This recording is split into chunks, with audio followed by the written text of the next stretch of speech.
Баршаңызға қайырлы күн, арнама қош келдіңіздер. Бізге ең алдымен қажетті жылы сүт. Таза ыдысымызға жылы сүтімізді құйып аламыз. Және де жылы су қажет. Тұз. Ашытқыны саламыз. Қантты салып, жақсылап араластырамыз. Достар, видеоның маңызды сәттеріне жіберіп алмас үшін арнаға тіркеліп қоюды ұмытпаңыз. Жақсылап араластырып алдық. Енді бізге бір жұмыртқа қажет болады. Бір жұмыртқаны сарысынан ағына ажыратып аламыз. Ақ уызын ғана саламыз, сары уызын бөлек алып қоямыз. Жақсылап араластырып жібереміз. Және де ұнды міндетті түрде електен өткізіп аламыз. Електен өткізілген ұнымыздың барлығын толық саламыз.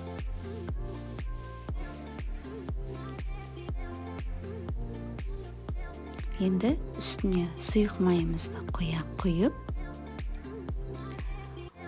қолымызбен жақсылап қамыр дайындайтын боламыз.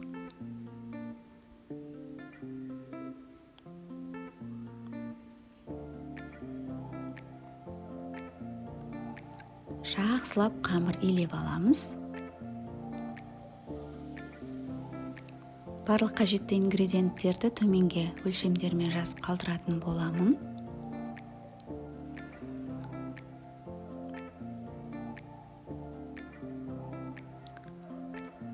Мінекей қамырымызды жақсылап илеп алдық. Енді бетін пищевой пленкамен жауып, жылы жерге 1 сағатқа қойып қоямыз.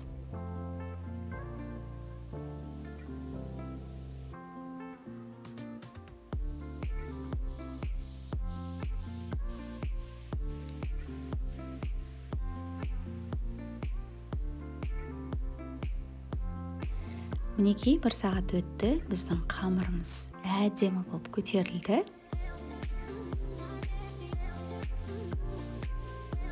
Енді қамырларымызды ыдыстан босатып аламыз.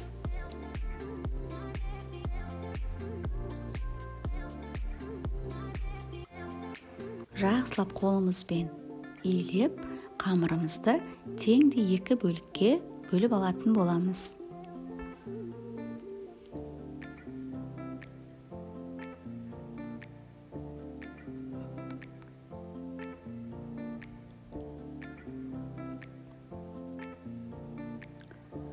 Теңде 2 бөлікке бөліп алдық.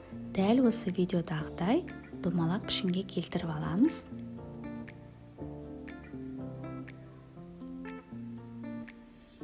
Мінекей қамырларымызды дайындап алдық. Енді қамырымызды оқтаудың көмегімен жұқа етіп жайып шығатын боламыз.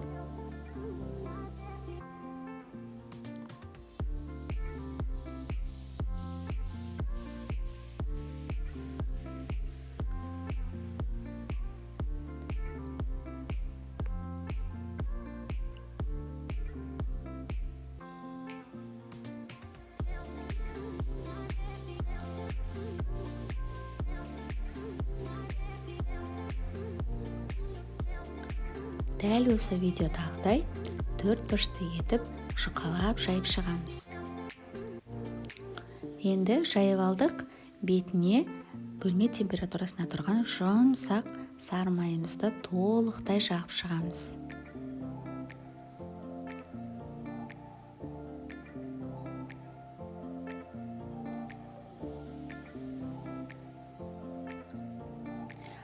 Майымызды барлық шетіне жағып алдық.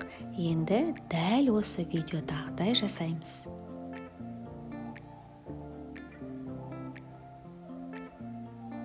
Мінекей қамырларымызды бетін жауып 10 минутқа қоямыз.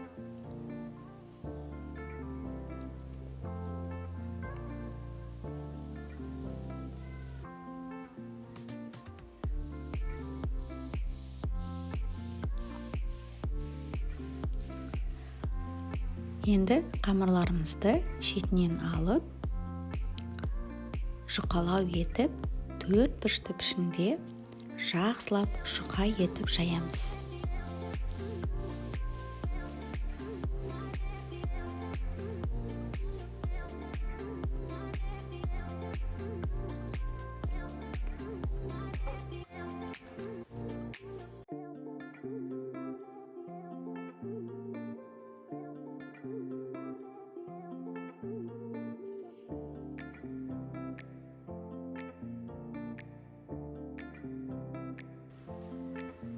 Мінекей дәл осы видеодағыдай қамырларымызды жұқалап 4 бұрышты етіп жайып алдық. Енді сырымызды үкіштен өткізіп алдын ала дайындап қоямыз. Сырымыздың барлығын бетіне сеуіп шығамыз. Сеуіп шықтық, енді қамырымызды орап шығамыз.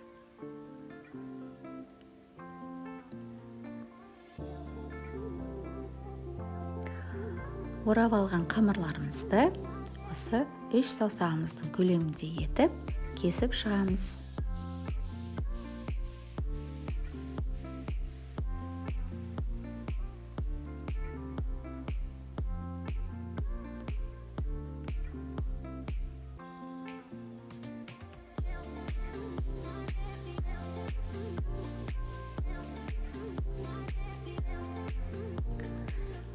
Қамырларымыз кесіп шықты. Міне осындай болып шықты.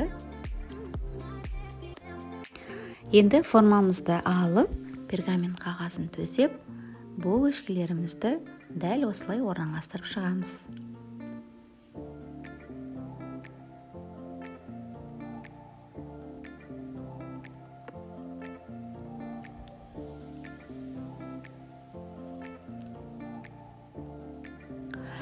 Орналастырып алдық, енді жұмыртқаның тек сарысын ғана жағып шығамыз.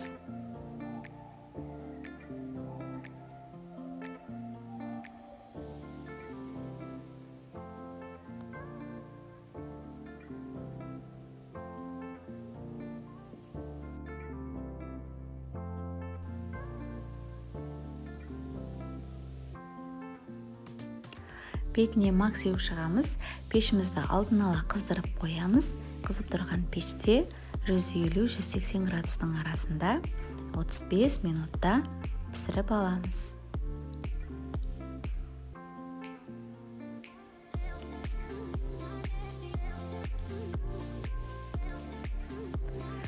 Мінекей достар, біздің булочкаларымыз дайын болды. Өте жұмсақ болып шығады. Және де өте дәмді болып шығады. Сіздерге де дәл осылай жасап көруге кеңес беремін. Менің арнамнан үнемі оңай рецепттерді көру үшін арнаға тіркеліп қоюды ұмытпаңыз. Назар қойып тыңдағандарыңызға рахмет. Баршаңызға ас болсын.